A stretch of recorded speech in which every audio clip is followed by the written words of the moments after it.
Assalamualaikum warahmatullahi wabarakatuh.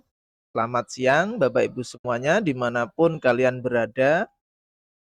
Deep learning, ya istilah ini yang sedang tren di pendidikan kali ini.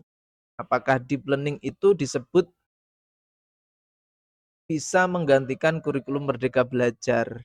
Ataukah deep learning itu istilah yang lain gitu ya? Bagi yang ingin tahu apa itu deep learning, saksikan video ini sampai habis ya. Bagi yang belum subscribe, silakan subscribe, like, share, dan komen. Kita akan belajar bersama apa sih itu deep learning yang ramai diperbincangkan saat ini. Seperti dilansir dari kompas.com, Menteri Pendidikan Dasar dan Menengah Mendikdasmen Abdul Mukti sempat menyebutkan akan menggagas kurikulum deep learning sebagai pengganti kurikulum Merdeka Belajar yang diterapkan saat ini. Mukti menyatakan kurikulum deep learning sebagai pengganti kurikulum Merdeka Belajar dalam sebuah kegiatan.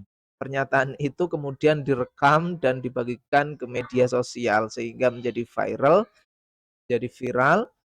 Menurut Mukti, deep learning bertujuan memberikan pengalaman belajar lebih bermakna dan menyenangkan bagi siswa. Deep learning memiliki 3 elemen utama, yaitu mindful learning, meaningful learning, dan joyful learning. Apa itu? Yang serba full katanya, seperti itu. Mindful learning adalah menyadari keadaan murid yang berbeda-beda, sedangkan meaningful learning mendorong murid berpikir dan terlibat dalam proses belajar, sedangkan joyful learning adalah mengedepankan kepuasan dan pemahaman mendalam. Seperti itu. Lalu, apakah deep learning ini disebut akan menggantikan kurikulum Merdeka? Seperti isu-isu yang sudah beredar saat ini, ternyata telah ditanggapi oleh beliaunya sendiri, deep learning itu merupakan suatu pendekatan belajar, bukan sebuah kurikulum yang akan menggantikan kurikulum Merdeka saat ini. Abdul Mukti mengungkapkan, istilah deep learning atau pembelajaran mendalam adalah pendekatan belajar untuk meningkatkan kapasitas siswa.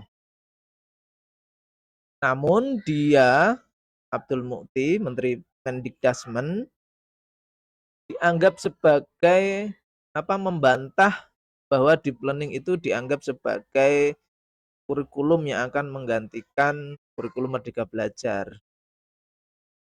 Kata beliau, deep learning itu bukan kurikulum, itu pendekatan belajar. Ujar beliau usai acara di halaman kantor Badan Bahasa Jakarta pada hari Sabtu tanggal 9 bulan November 2024.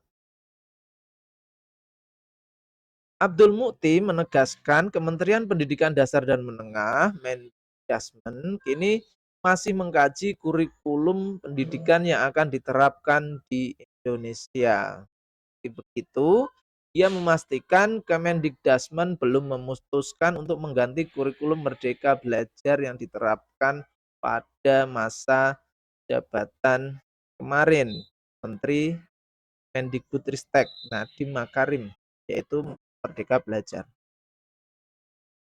Belum ada keputusan soal itu. Yang saya sampaikan itu soal pendekatan belajarnya. Jadi yang disampaikan beliau itu bukan mengganti kurikulum, namun pendekatan belajarnya, yaitu deep learning. Di sisi lain, Mukti menyatakan pihaknya akan mengkaji materi-materi serta bobot untuk pembelajaran sehingga tidak membebani murid dan guru. Seperti kita ketahui bahwa kurikulum Merdeka Belajar ini sangat merdeka untuk siswa, tapi gurunya itu sangat terbebani dengan seminar-seminar, PMM, belum lagi administrasi lainnya yang sangat pasti yang sangat-sangat membebani para guru. Gitu ya. Nah, terus apa sih deep learning itu? Nih, kita sedikit belajar deep learning ya. Menurut kamus Cambridge, Deep learning atau pembelajaran mendalam adalah cara untuk mempelajari sesuatu sehingga sepenuhnya memahami hal itu dan tidak melupakan pelajaran tersebut.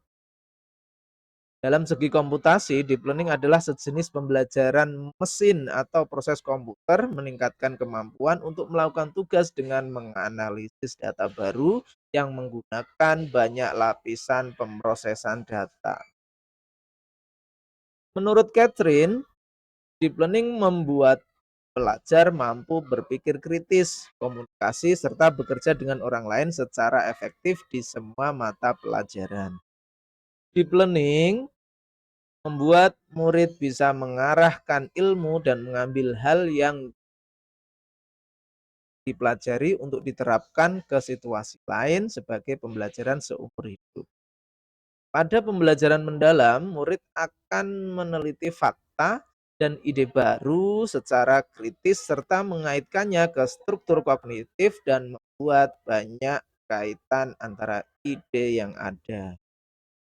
Jadi ini karakter pembelajaran ini fokus mencari konsep, pecahkan masalah, aktif berinteraksi, menggabungkan berbagai modul belajar dan menerapkan pembelajaran dalam kehidupan sehari-hari, kehidupan nyata. Murid yang menerapkannya menjadi punya rasa ingin tahu dan percaya diri, terlibat secara mental, berpendidikan yang sesuai, serta fokus pada minat dan manajemen waktu yang baik. Guru dengan sistem deep learning akan melibatkan murid dalam pembelajaran, mengaitkan materi ke pengetahuan murid, tidak menghukum kesalahan, dan menghargai usaha murid serta bersikap adil dalam penilaian.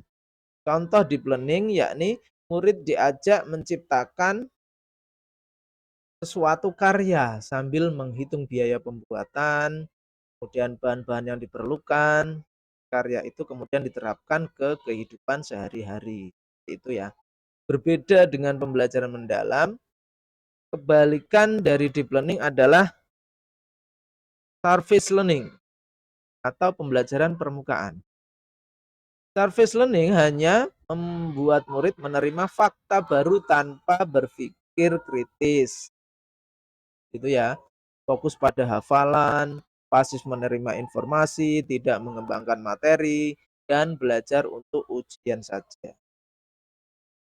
Murid dengan surface learning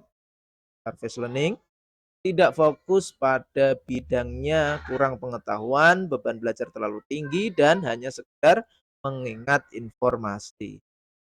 Guru dalam pembelajaran ini juga tidak memberikan materi yang mendalam. Biarkan murid pasif, nilai soal isian pendek, memberi beban tugas banyak kepada murid. Itu ya. Contoh surface learning adalah guru hanya memberikan pelajaran ke murid di kelas, kemudian murid harus menghafal, kemudian dites dalam ujian sekolah. Itu kebalikan dari deep learning yaitu surface surface learning.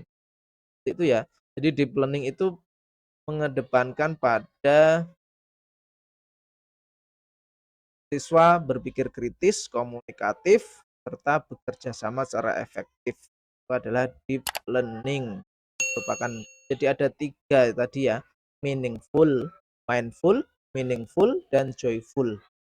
Itu saja informasi dari saya. Semoga bermanfaat dan nanti apabila deep learning ini benar-benar diterapkan dalam kurikulum, maka siap-siap Bapak Ibu untuk belajar menerapkannya. Seperti itu ya. Untuk kedepannya semoga tambah tahu tentang deep learning itu biar tidak ketinggalan informasi yang terbaru. Terima kasih bagi yang belum subscribe, silakan subscribe, like, share, dan komen. Semoga kita semua dalam keadaan sehat walafiat. Terima kasih apabila dari awal sampai akhir banyak tutur kata yang kurang berkenan, saya mohon maaf. Sekian, wassalamualaikum warahmatullahi wabarakatuh.